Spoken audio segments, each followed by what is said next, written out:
السلام علیکم رحمۃ اللہ وبرکاتہ۔ اب آیت نمبر 55 سورہ بقرہ کی آیت نمبر 55 میں یہاں بتایا جا رہا ہے وَإِذْ قُلْتُمْ يَا مُوسَىٰ لَن نُؤْمِنَ لَكَ حَتَّىٰ نَرَىٰ اللَّهَ، بہت عجیب سی بات ہے، نَرَىٰ اللَّهَ جَهْرَةً فَأَخَذْتُمُ الصَّاعِقَةَ وَأَنْتُمْ تَنظُرُونَ، اور جب تم نے کہا اے موسیٰ ہم تجھے ہرگز نہ مانیں گے جب تک اللہ کو ہم خلم خلا نہ دیکھ لیں، پھر تمہیں بجلی کی کڑک نے آ لیا اور تم دیکھ رہے تھے۔ تو دیکھیے یہ آیت میں آج بھی بہت لوگ کہتا ہے نا کہ اللہ تعالیٰ کو ہم کیوں نہیں دیکھ پاتے ہیں۔ اب یہاں پر بتایا جائے گا کہ اللہ تعالیٰ کو ہم کیوں نہیں دیکھ پاتے ہیں اور کیا وجہ ہے،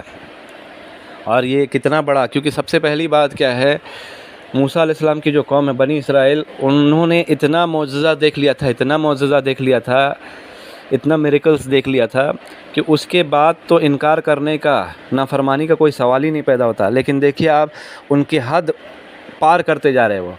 اس آیت میں کیا ہو رہا ہے، اللہ تعالیٰ ان سے کتنا پیار کر رہا ہے، ان کو راستے پہ لانے کی کوشش کر رہا ہے، لیکن وہ ہر حد پار کرتے جا رہے ہیں۔ اللہ تعالیٰ کا قانون ہے، اللہ تعالیٰ کسی کو زبردستی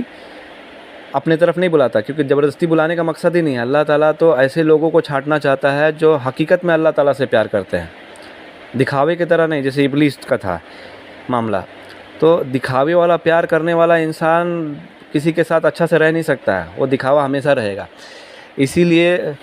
یہاں پر ظاہر کیا جا رہا ہے، اور یہاں پر جب بتایا جا رہا ہے کہ ہمیں دکھا اللہ کو، یہ بہت بڑا الزام ہے۔ یہ ایسا ہے جیسے کہ مطلب سمجھ لیجئے کہ ان کا تکبر اس قدر آ گیا ہے کہ وہ خود اللہ پہ سوال کر رہے ہیں کہ اس کا مطلب ہے اللہ ہے ہی نہیں، اس طرح سے، جبکہ انہوں نے اتنا معجزہ دیکھ لیا تھا۔ تو اب دیکھیں جہر کیا ہوتا ہے، کوئی چیز ایک دم ظاہر ہو جائے، جو اچھی طرح سے دکھ جائے، سمجھ میں آ جائے، اس کو زہر کہتے ہیں۔ تو یہاں پر کیا ہو رہا ہے کہ جب اللہ تعالیٰ ہمیں یہ بتا رہا ہے کہ موسیٰ علیہ السلام کے ذریعے، کہ موسیٰ علیہ السلام نے بھی اسی طرح سے اللہ تعالیٰ سے گزارش کی تھی محبت میں، کہ وہ چاہت میں دیکھنا چاہتے تھے کہ اللہ تعالیٰ کیسا دکھتا ہے، اللہ تعالیٰ کو دیکھنا چاہتے تھے۔ لیکن اس ٹائم کیا ہوا، اللہ تعالیٰ نے انہیں بتا دیا تھا کہ وہ ان کو دیکھ نہیں سکتے، اور اس کا ایک جھلک اللہ تعالیٰ نے صرف اپنا ایک تجلی، ایک جھلک جب دنیا میں اتارا، اور جس پہاڑ پہ طور پہاڑ پہ موسیٰ علیہ السلام تھے، وہ پہاڑ ذرہ ذرہ ایک دم ریت ہو گیا، اس طرح چورا ہو گیا۔ تو اس سے موسیٰ علیہ السلام کو یہ پتہ چل گیا کہ ہم دنیا میں اللہ تعالیٰ کو دیکھنے والی آنکھ ہمارے پاس نہیں ہے، اور نہ ہی دنیا میں یہ طاقت ہے کہ وہ اللہ تعالیٰ کے نور کو، اللہ تعالیٰ کے اس جھلک کو برداشت کر پائے گا۔ دنیا میں یہ طاقت نہیں ہے، یہ کیونکہ اللہ کی ذات، اللہ کا نور بہت بڑا ہے، جس سے سارا کائنات میں نور ہے۔ سورج کا نور، سورج کی روشنی بھی کچھ نہیں ہے اللہ کے نور کے سامنے۔ تو یہ ہم سمجھ نہیں سکتے۔ بس اس سے یہ سمجھ میں آیا کہ دنیا میں کوئی بھی چیز اللہ کے نور کے آگے ٹک نہیں سکتی۔ پہاڑ تک ریزہ ریزہ ہو گیا تو ہماری آنکھ کیا ہے، ہم انسان کیا دیکھ پائیں گے، یہ چیز بتایا گیا، اور یہ چیز بنی اسرائیل کو معلوم تھا۔ اور جب ان کو نجات دلایا گیا تو دیکھیے فرعون جو تھے نا، فرعون کا یہ معاملہ کچھ اسی طرح ہوتا تھا کہ فرعون کے دربار میں بھی ایک ٹاور بنایا گیا، ایک بہت اونچا ٹاور بنایا گیا، تاکہ وہ فرعون بولے کہ حمان نام کا ایک شخص تھا، ٹھیک سے مجھے یاد نہیں آ رہا، حمان نام کا ایک شخص تھا جس کے ذریعے یہ بہت اونچا ٹاور بنایا گیا، اور کہا کیا فرعون مذاق میں کہ ہم بھی دیکھیں بھائی کہ اللہ کہاں رہتا ہے، کہاں ہے اللہ تعالیٰ، ہم دیکھ سکے۔ یہ فرعون کا تکبر تھا، فرعون کا گھمنڈ تھا۔ اسی طرح سے یہ لوگ بھی گھمنڈی ہوئے جا رہے۔ یہ ایسا ہے کہ بھائی نبی سے تو ہم بات کر رہے، سب کچھ ہے۔ آج کے دور میں کیا ہوتا ہے کہ why doesn't Allah talk to me directly, my phone is on, مطلب اللہ تعالیٰ مجھ سے ڈائریکٹ کیوں نہیں بات کرتا، میرا فون تو چالو ہے۔ تو یہ کس طرح کا الفاظ ہے، یہ بہت ہی تکبر والا الفاظ ہے۔ تو بنی اسرائیل میں بھی اس قدر یہ کفر گھس چکا تھا، یہ انکار کا یہ گھس چکا تھا کہ وہ اب موسیٰ علیہ السلام پہ یقین نہیں کرنا چاہ رہے، جبکہ اتنا وہ لوگ نشانی دیکھ چکے، اور ان کے اندر اتنا گھمنڈ آ چکا تھا کہ اب وہ ڈائریکٹلی کیا چاہتے تھے کہ نہیں، اب ہم صرف ڈائریکٹلی ڈیل کریں گے اللہ تعالیٰ کے ساتھ میں۔ وہ نبی کی بھی بات ماننے کے لیے تیار نہیں تھے۔ تو اس سمے کیا ہوا، صاعقہ مطلب بہت زوردار، لاؤڈ ایکسپلوسیو ساؤنڈ، بہت زوردار ساؤنڈ، جس کے جو آئی وہاں پر، اور وہ سب کے سب وہاں پر مر گئے۔ پھر اللہ تعالیٰ نے ان کو زندہ کیا، یہ بھی ایک بہت بڑی نشانی پہ نشانی اللہ تعالیٰ دکھا رہا ہے۔ لیکن پھر بھی کیا ہوتا ہے، آگے کی آیت میں ہم دیکھیں گے کہ اللہ تعالیٰ ظاہر کر رہا ہے کہ اللہ تعالیٰ اتنا پیار کرنے کے باوجود ان کو سدھارنے کی کوشش کر رہا ہے، لیکن یہ لوگ کیا ہے، اپنے گھمنڈ اور تکبر میں جس طرح سے ابلیس تھا اس طرح سے یہ ابھی بھی چل رہے ہیں۔ اب ہم یہاں پر دیکھ رہے ہیں اس کے بعد والی آیت نمبر 56 میں کس طرح سے ان کو پھر سے زندہ کیا جاتا ہے۔ پھر آیت نمبر 57 میں اللہ تعالیٰ ان پر من و سلوہ اور غمام یہ اتارتے ہیں، وہ جو 40 دن بھٹکتے ہیں اس کے سزا میں، کہ وہ لوگ اپنے نبی سے اس طرح سے بات کرتے۔ تو ہبرو میں بھی اور ارمک ورڈ میں بھی یہ من لفظ پایا جاتا ہے، مننا، ٹھیک ہے، کیونکہ یہ اولڈ ایجپٹ میں یہ ایک دھان جو ہے نا اس کے لیے استعمال کیا جاتا تھا۔ یہ دھان کیسا ہوتا تھا، یہ ایک برانچ کی طرح، پودا کا جو برانچ ہوتا ہے نا اس کی طرح ہوتا ہے، اس میں پتا نہیں ہوا کرتا تھا، اور اس میں کیڑے ہیں نا چھوٹا چھوٹا ہول بنا دیتے تھے، اور یہ کیا تھا، ایک ہنی جیسے شہد ہوتا ہے نا اس کے جیسا نکل آتا تھا، اور جا کے وہ کڑا ہو جاتا تھا، جیسے گوند دیکھتے ہیں نا، گوند سوکھ کے کیسا ہو جاتا ہے پیڑ کا، کچھ اس طرح سے ہو جاتا تھا، اور بہت اس کو بہت سافٹ تھا، آج بھی پایا جاتا ہے وہاں پر، ٹھیک ہے۔ اور سلوا کیا ہے، سلوا ایک بٹیر کی طرح چڑیا تھا جو آسانی سے زمین پہ آ جاتا، تو اللہ تعالیٰ کی رحمت تھی کہ وہ آسانی سے ان کے پاس زمین پہ آ جاتی تھی، اور ان کو پکڑ کے آرام سے ان کو ذبح کر کے کھا لیا کرتے تھے۔ آج بھی سینائی جگہ ہے وہاں آج بھی اس طرح کا معاملہ دیکھنے کو ملتا ہے۔ اور جو غمام ہے، غمام لفظ آتا ہی ہے غم سے، اس میں مطلب ہوتا ہے کہ بہت زیادہ پانی ہو، کیونکہ انسان جب غم زدہ ہوتا ہے تو اس کا آنکھ سے آنسو نکل آتا ہے، تو اسی طرح کا الفاظ استعمال کیا جاتا ہے کہ اس بادل میں بہت پانی ہے، اور ہم جانتے ہیں اس کا کنیکشن کیسے جڑا جا رہا ہے، کیونکہ غم انسان بہت دکھی ہوتا ہے، تو یہاں پر دکھی نہیں ہے، یہاں پر تو یہ اللہ تعالیٰ ان کے لیے مدد کے لیے بتا رہا ہے، بس ظاہر کر رہا ہے کہ اس میں خوب پانی ہے، جو پانی ایک دم ان کے لیے رحمت بنی ہوئی تھی، اور صرف پانی ہی نہیں، ساتھ ہی ساتھ یہ بادل ان کے سر پہ ہمیشہ چلتے رہتا تھا بنی اسرائیل کے، اور یہ دیکھ کے ان کی حفاظت بہت ساری دوسری چیزوں سے بھی حفاظت ہوتی تھی، جنگلی جانور جو ہے نا وہ بھی دیکھ کے گھبراتے تھے دوسرے کی، ان کے اوپر اس طرح سے بادل کا سایہ ہے جس کی وجہ سے وہ ان کے اوپر حملہ بھی نہیں کرتے تھے، گھبراتے تھے، بہت بھیانک بہت بھاری بادل ان کے اوپر ہمیشہ چلتے رہتا تھا ان کی حفاظت کے لیے، نہیں تو کیا ہوتے، وہ ڈی ہائیڈریٹ ہو جاتے، وہ وہاں دھوپ سے ان کا شریر کا پورا پانی ختم ہو جاتا، اور وہاں پر وہ زندہ نہیں رہ پاتے، ان میں یہ خاصیت نہیں تھی کہ وہاں پر وہ سروائیو کر پاتے، اسی لیے اللہ تعالیٰ نے ان کو اسپیشل یہ دیا۔ اور اس 40 سالوں میں جو یہ بھٹک رہے تھے اس جگہ میں، وہ جیریکو نام کا ایک جگہ تھا جہاں پر اللہ تعالیٰ نے ان کو گھس کے زندگی بتانے کی کوشش بتایا کہ وہاں پر جاؤ اور تم آرام سے جیت جاؤ گے، لیکن انہوں نے کیا کہا، اللہ اور اللہ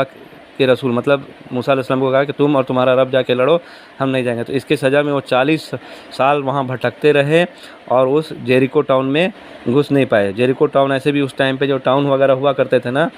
وہ بہت زیادہ ہیویلی فورٹیفائڈ ہوتے تھے، مطلب ایسے محل ہوتے تھے جن کا چاروں طرف باؤنڈری بہت اونچا جیسے محلوں کا ہوتا ہے، اور اس کے بعد خوب پتھر سے کیا جاتا ہے اس کو، تاکہ اس کے اوپر چڑھ نہ پائے۔ تو اس طرح سے وہ شہر کو بچانے کے لیے، راجہ محل کو بچانے کے لیے اس طرح سے فورٹیفیکیشن مطلب باؤنڈری کیا جاتا تھا، تو گھسنا آسان نہیں ہوتا تھا۔ 15 فٹ 20 فٹ اونچا باؤنڈری ہوا تھا، 30 فٹ اونچا باؤنڈری ہوتا ہے، اس کے بعد سلپری پورا پتھر بنایا جاتا تھا۔ تو آج بھی ہم کو اس طرح کے محلات دیکھنے کو ملتے ہیں۔ اب دیکھیے اس کی بعد والی آیت میں پھر ایک اینکر آیت آیا ہے، فَكُلُوا مِنْهَا حَيْثُ شِئْتُمْ رَغَدًا۔ یہ جو الفاظ ہے نا سورہ بقرہ کی آیت نمبر 36 میں گزر چکی ہے، جو آدم علیہ السلام اور حوا علیہ السلام کو کہا گیا تھا کہ تم یہاں پر جاؤ اور تم کو ساری چیزوں کا انتظام رہے گا، کھانے پینے کا۔ تو اب یہ دیکھیے اسی طرح سے یہاں پر بھی بتایا جا رہا ہے کہ تم اگر وہاں جاؤ گے تو تمہارے لیے سارے کھانے پینے کا انتظام رہے گا، لیکن اس اللہ تعالیٰ کی اس نعمت کو انہوں نے انکار کر دیا۔ اللہ تعالیٰ جو اتنی بڑی نعمت ان کو دے رہے تھے اس کو انکار کر دیا، اس کی وجہ سے وہ 40 سال تک بھٹکتے رہے۔ یہ آدم علیہ السلام کی کہانی سے اور ابلیس کے کہانی سے جڑتا ہوا پورا سلسلہ چلتا رہے گا جو ہم دیکھتے رہیں گے، کیونکہ ابلیس نے کیا کیا تھا؟ سجدہ سے انکار کیا تھا، اور آدم علیہ السلام نے سجدہ کیا تھا۔ سجدہ کا مطلب ہی کیا ہوتا ہے؟ اپنے آپ کو اللہ کو سونپ دینا، جھکا دینا، کیونکہ انسان کا ناک اور پیشانی زمین پہ مٹی پہ گر پڑتا ہے، اور اس ظاہری کرتا ہے کہ ہم کچھ بھی نہیں ہیں، ہمارا کوئی وجود نہیں ہے، جو کچھ ہے اللہ ہے، اور اللہ کی بات ہم مانتے ہیں۔ اس کے بعد جب موسیٰ علیہ السلام گزر چکے ہوتے ہیں اس دوران میں، تو اس کے بعد یہ نئی قوم جو ہے بنی اسرائیل کی، یہ جوشوا جس کی امامت میں، جس کے بارے میں بائبل ہمیں بتاتا ہے، تو جو کچھ قرآن سے میل کھاتا ہے پرانی کتابوں سے ہم لے سکتے ہیں، اور نبی صلی اللہ علیہ وسلم کی حدیث بھی ہے اس کے اوپر میں کہ پچھلی کتابوں کو پڑھا جا سکتا ہے، پر شرط کیا ہے کہ جانکار آدمی ہی پچھلی کتابوں کو پڑھے، کیونکہ کیا ہوتا ہے اگر قرآن ہم نہیں پڑھے اچھی طرح سے اور ہم پھر دوسری کتابوں کو پڑھیں گے تو ہم صحیح سے سمجھ نہیں پائیں گے، کیونکہ قرآن کیا ہے؟ فرقان ہے ابھی کے لیے، اور فرقان سے ہی ہم غلط اور صحیح میں فرق کر پائیں گے۔ تو جو چیز قرآن سے میل کھاتی ہے اس میں ہم لے لیں گے، اور جس طرح سے اس کو جوڑتا ہے وہ بات ہم کر سکتے ہیں، جو قرآن کے خلاف جاتا ہے اس کو ہم نہیں لیتے ہیں۔ تو یہاں پر بھی کیا ہے؟ حتتن لفظ جو ہے بتایا گیا آیت نمبر 58 میں، کہ حتتن کا مطلب کیا ہوتا ہے؟ معافی مانگنا، ٹھیک ہے، معاف۔ تو اللہ تعالیٰ ان کو حتتن کہتے ہوئے داخل ہونے کے لیے کہتے ہیں جریکو میں، جو حتیٰ کا مطلب ہی ہوتا ہے، حد کا مطلب ہوتا ہے، یہ ایکچولی ورڈ آتا ہے حد سے، حد کا مطلب ہوتا ہے کہ کسی جانور کا بوجھ ہٹا دینا، بہت زیادہ بوجھ۔ تو ان کے اوپر بھی بوجھ کیا تھا کہ وہ ڈیزرٹ میں، وہ ریگستان میں بھٹک رہے تھے، ان کے لیے زندگی جینا بہت مشکل تھا۔ تو اس بوجھ کو دور کرنے کے لیے اللہ تعالیٰ نے پھر ان کو موقع دیا کہ تم حتتن کہہ کے داخل ہو جاؤ، لیکن اس ٹائم بھی انہوں نے کیا کیا؟ دیکھیے ان کا حد کس قدر یہ نافرمان لوگ تھے کہ انہوں نے حتتن لفظ کو بدل دیا۔ یہ یہودیوں میں بہت بڑی برائی تھی۔ آپ دیکھیں نبی صلی اللہ علیہ وسلم کے ٹائم پہ بھی کیا ہے، وہ لوگ رائنا اور انظرنا والا آپ معاملہ دیکھیں گے کہ رائنا ورڈ استعمال کرتے عجیب طریقے سے جس کا غلط مطلب نکلتا، جیسے اسی طرح سے السلام علیکم، لام جو ہے وہ لام کو ہلکا کر کے السلام علیکم کہتے ہیں، السلام کا مطلب ہے کہ تم پر موت ہو۔ تو اس طرح سے ہیر پھیر وہ شروع سے کرتے آئے، یہ ان کا ہم کو یہاں بھی پتہ چل رہا ہے اس آیت میں۔ پھر اس کے بعد انہوں نے کیا کیا؟ حتتن کو بھی اس طرح سے کیا کیا؟ ہنتا لفظ میں بدل دیا، اور ہنتا لفظ کا مطلب ہوتا ہے یہ تازہ جو فصل ہوتی ہے نا، تازہ جو کھیت سے گیہوں وغیرہ نکلتا ہے، دھان، اس کو کہتے ہیں۔ تو ان کے دماغ میں ابھی بھی نا کھانا گھوم رہا ہے، اور یہ کھانا سے اتنا کھانے کی لالچ میں اتنا زیادہ یہ لوگ کھو گئے کہ انہوں نے حتتن کہنے کا جگہ ہنتا لفظ استعمال کیا، ٹھیک ہے۔ اور کچھ باتوں سے پتہ چلتا ہے کہ اللہ تعالیٰ نے اس کے سبب میں ان کو بہت زبردست سزا دیا، کہ ایسا ہوا کہ جیسے کہ سمجھ لیں کہ ان کا جو اسکن ہے نا وہ باہر سے اندر سے باہر الٹ پڑا، اس طرح سے خطرناک سزا ان کو ملا گیا تھا، کیونکہ وہ اندر سے اب بہت بھرشٹ ہو چکے تھے، ان کو اندر بھی بہت تکبر آ چکا تھا۔ اور یہی ہم اسٹوری جو ابلیس اور آدم علیہ السلام کی اسٹوری میں ہم پڑھے تھے آیت نمبر 30 سے لے کے 38 میں، تو ابلیس نے کیا کیا تھا؟ ابلیس نے بھی سجدہ نہیں کیا تھا، اور صرف ایک سجدہ نہیں کیا تھا، لیکن یہاں پر کیا ہے، یہ لگاتار کرتے جا رہے ہیں، لگاتار۔ اسی طرح سے کتنے ہی مسلمان ہیں دیکھیں لگاتار اللہ تعالیٰ کی نافرمانی کرتے ہیں۔ تو ہمیں سمجھنا چاہیے کہ ابلیس نے تو صرف ایک سجدہ سے انکار کیا تھا، ہم مسلمان تو کتنے ہی سجدہ سے انکار کرتے ہیں، کتنے ہی رکعت، کتنا ہی ہم لوگ جو ہے نا 5 وقت کا نماز ہوتا ہے اس میں سے کتنے ہی وقت کا نماز ہم چھوڑتے ہیں، کوئی تو 5 وقت بھی نماز میں نہیں پڑھتے، ہم کتنا سجدہ سے انکار کرتے ہیں۔ تو اللہ تعالیٰ ہم کو صحیح سمجھ عطا فرمائے، آمین۔ اب آیت نمبر 60 میں، اور جب موسیٰ علیہ السلام نے اپنی قوم کے لیے پانی مانگا، پھر ہم نے کہا اپنا عصا پتھر پر مارو تو پھوٹ پڑے اس سے 12 چشمے، ہر قبیلے نے اپنا گھاٹ جان لیا، تم کھاؤ اور پیو اللہ کے رزق سے اور زمین میں نہ پھر و فساد مچاتے۔ تو اللہ تعالیٰ نے یہ بھی ایک رحمت بہت بڑی ان کے اوپر کی، ان کو بار بار اللہ تعالیٰ موقع دیتے رہے، جیسے ہم شروع میں پڑھ چکے نجیناکم، کہ اللہ تعالیٰ ان کو بار بار بچاتے رہا، اس کے سوائے کہ انجیناکم، ہم دیکھ چکے ہیں وہاں پر. اب کچھ بتانا چاہتے ہیں جو بائبل کے اکاؤنٹ سے ہم کو ملتا ہے کہ اسی دوران کیا ہے، فرسٹ منتھ میں جو پہلا مہینہ میں پورے کے پورے بنی اسرائیل کمیونٹی جو ہے نا، ایک ڈیزرٹ آف زن نام کا جگہ تھا، وہاں پر آتے ہیں اور وہ قدیش، وہاں پر ایک قدیش ہے، وہاں پر ٹھہرتے ہیں. اور یہی جگہ ہے جہاں پر مریم کو دفنایا گیا تھا. اور یہ مریم کون ہے؟ یہ مریم موسیٰ علیہ السلام اور ہارون علیہ السلام کی بہن تھی. وہی مریم جو موسیٰ علیہ السلام جب پیدا ہوتے ہیں ان کو ٹوکری میں بہا کے اس کا پیچھا کرتے رہتی ہے، اور جا کے فرعون کے محل میں ان کو خبر دیتی ہے کہ یہ بچہ کا اصل ماں، اس بچے کی ماں کا ہم انتظام کر سکتے ہیں جو دودھ پلانے والی ہو. تو یہی مریم ہے جو موسیٰ علیہ السلام کی بہن تھی. تو اس کے بارے میں اب ہم ایک چیز دیکھتے ہیں کہ مریم علیہ السلام کو بھی اسی طرح سے کہا جاتا ہے. مریم علیہ السلام ایک اور مریم ہے جو عیسیٰ علیہ السلام کی ماں ہے، جس کو لفظ کیا جاتا ہے کہ وہ جو بنی اسرائیل ہے اس کو کہتے ہیں کہ اے ہارون کی بہن، ٹھیک ہے، تم ایسا کام کیسے کر سکتی ہو. تو یہاں پر ہارون کی بہن بتانے کا مطلب ہے کہ تم اسی مریم کے خاندان سے ہو.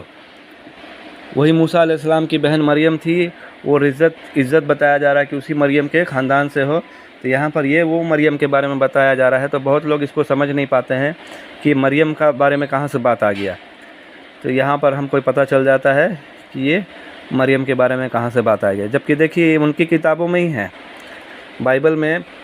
کتابوں میں، پچھلی کتابوں میں اس کا مطلب ہے، لیکن وہی لوگ جان بوجھ کے سوال اٹھاتے ہیں اور مسلمانوں میں شک ڈالنے کی کوشش کرتے ہیں. تو ہمیں سمجھنا چاہیے، ٹھیک ہے. اسی لیے اللہ تعالیٰ نے شروع میں سورہ بقرہ میں بتا دیا تھا والذین یؤمنون انزل الیک وما انزل من قبلک وبالآخرۃ هم یوقنون. مطلب جو نبی صلی اللہ علیہ وسلم پہ کتاب اتاری گئی وہ اور اس سے پہلے کتابوں کو پڑھنے سے کیا ہوتا ہے، یہی ساری چیز جتنی غلط فہمی ہے نا وہ سب دور ہوتا ہے. لا ریب فیہ ھدی للمتقین. تب ہمارے سارے سوالوں کا جواب ملتے رہتا ہے اور ہم تقوی والے بنتے ہیں، ہدایت ملتا ہے اور ہدایت کے ذریعے ہم تقوی والے بنتے جاتے ہیں. اس آیت میں ایک اور الفاظ ہے، دیکھیے کیا لکھا ہے، وَلَا تَخْشَوْا فِي الْأَرْضِ مُفْسِدِينَ. یہاں پر جو تخشو لفظ ہے نا، یہ بھی فساد کو ریفر کرتا ہے. اس سے بھی فساد مطلب نکلتا ہے، لیکن اور زبردست، فساد سے بھی زیادہ زبردست، اتنا زبردست کہ سمجھ لیجیے کہ کوئی جنگلی ہو جائے فساد کرنے میں، کہ ایک دم پاگل ہو جائے، ایک دم جنونی ہو جائے مار کاٹ یہ سب کرنے میں، اس کو کہا جاتا ہے. تو یہ بتا رہا ہمیں کہ کس طرح سے وہ وائلنٹ ہو جاتے تھے، کس طرح سے وہ جنگلی ہو جاتے تھے موسیٰ علیہ السلام کے سامنے اور ان سے سوال کرنے میں. تو کس طرح سے وہ موسیٰ علیہ السلام کے ساتھ ٹریٹ کرتے تھے. اس کے باوجود بھی موسیٰ علیہ السلام ان کے لیے رحمت ہی مانگتے تھے.